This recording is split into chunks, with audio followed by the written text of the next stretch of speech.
1. Introduction to the vertebral column. Central axis. The spine serves as the primary longitudinal skeletal support for the human body, protecting the spinal cord. Segmental nature.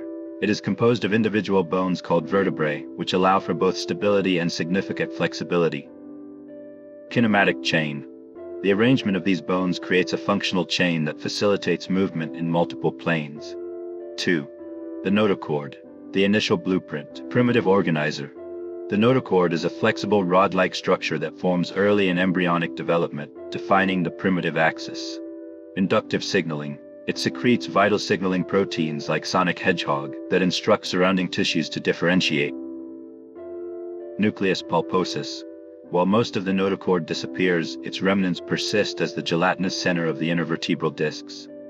Somatogenesis and patterning. Somite formation.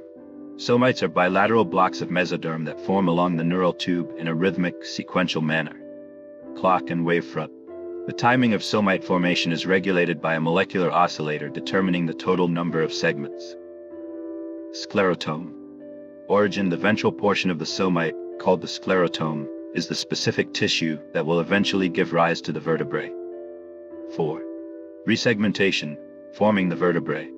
Von Ebner's fissure. Each sclerotome divides into a cranial and caudal half, separated by a thin layer of cells. Segmental realignment. The caudal half of one sclerotome fuses with the cranial half of the next to form a single vertebral body. Nerve alignment. This resegmentation process ensures that spinal nerves emerge between the vertebrae rather than through the bone. 5. Cervical region. The mobile base. C1-C7 segments. There are 7 cervical vertebrae located in the neck, characterized by their smaller size and high mobility. Transverse foramina. These vertebrae feature unique openings that allow the vertebral arteries to pass upward to the brain. Atlas and axis. The first 2 vertebrae are specialized to allow for the wide range of rotation and nodding of the skull.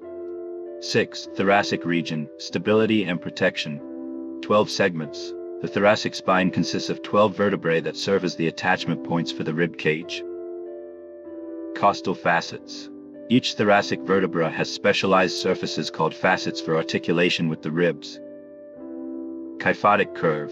This region maintains a natural outward curve, providing structural integrity for the chest cavity. 7. Lumbar region. Weight-bearing. Massive vertebral bodies. The 5 lumbar vertebrae are the largest and thickest, designed to support the weight of the entire upper body. Lordotic curvature. The inward curve of the lumbar region helps distribute mechanical stress during standing and walking. Limited rotation. The orientation of the facet joints in this region favors flexion and extension over twisting. 8. Sacrum and coccyx. The foundation. Fused segments. The sacrum consists of 5 fused vertebrae that wedge between the hip bones to stabilize the pelvis. Sacroiliac joint. This area forms a critical junction for transferring weight from the spine to the lower limbs. The coccyx, commonly known as the tailbone, it consists of 4 small fused segments that provide attachment for pelvic ligaments. 9. Vertebral anatomy. The body and arch. Vertebral body. The anterior, weight-bearing portion of the bone is a thick cylinder of cancellous bone. Vertebral arch. The posterior section consists of pedicles and laminae, forming a protective ring for the spinal cord. Vertebral foramen.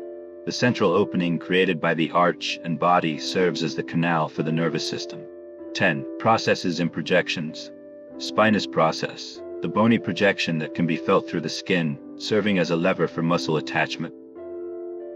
Transverse processes. Lateral projections that provide attachment points for various intrinsic back muscles. Articular processes. Superior and inferior projections that form joints with adjacent vertebrae to control movement. 11. Intervertebral discs. Shock absorption discs located between vertebrae act as cushions to absorb vertical pressure and prevent bone-on-bone contact. Annulus fibrosus. The tough, fibrous outer ring of the disc that contains the inner pressure and maintains structure. Nucleus pulposus. The soft, jelly-like center that provides flexibility and allows for the distribution of hydraulic force. 12. Clinical significance in pathology. Scoliosis. An abnormal lateral curvature of the spine that can occur during growth spurts before puberty. Herniated discs. a condition where the soft center of a disc pushes through the tough outer ring, often compressing nerves. Spinal stenosis, the narrowing of the spaces within your spine, which can put pressure on the nerves that travel through it.